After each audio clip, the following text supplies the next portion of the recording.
Ayan, gawa tayo ng salabat. Nagre-request si Fabio ng salabat, luyang dinikdik.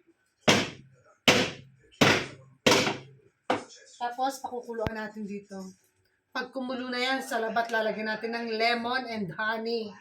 Honey pukyutan.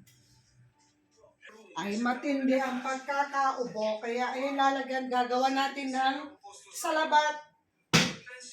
Sino sa inyo ang umiinom ng salabat? Yung dinikdik na luya, tapos pakukulam lang sa tubig.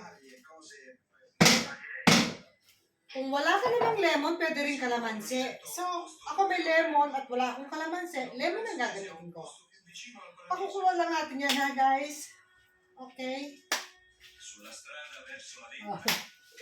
Sayaw-sayawan na natin para mas lalong sumarap ang ating salabat.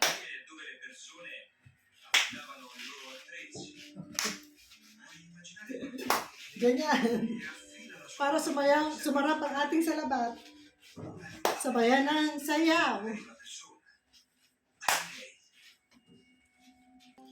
Ayan, pinakulaan lang natin ng 5 minutes.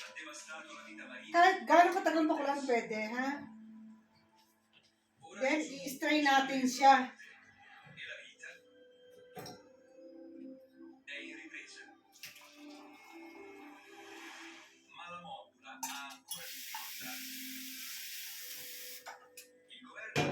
Pagka-strain niya, lalagyan natin siya ng lemon. And honeybee. Pukyutan.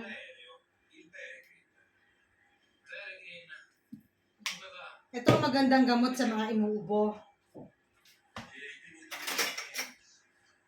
I hope guys, nagustuhan nyo. Nag-request siya ng salabat. Ang nilagay ko lang is lemon and honey or pukyutan. Ano bang tawag dito? Honey. Salamat sa panonood. Ayan, inom na tayo ng mainit na salabat.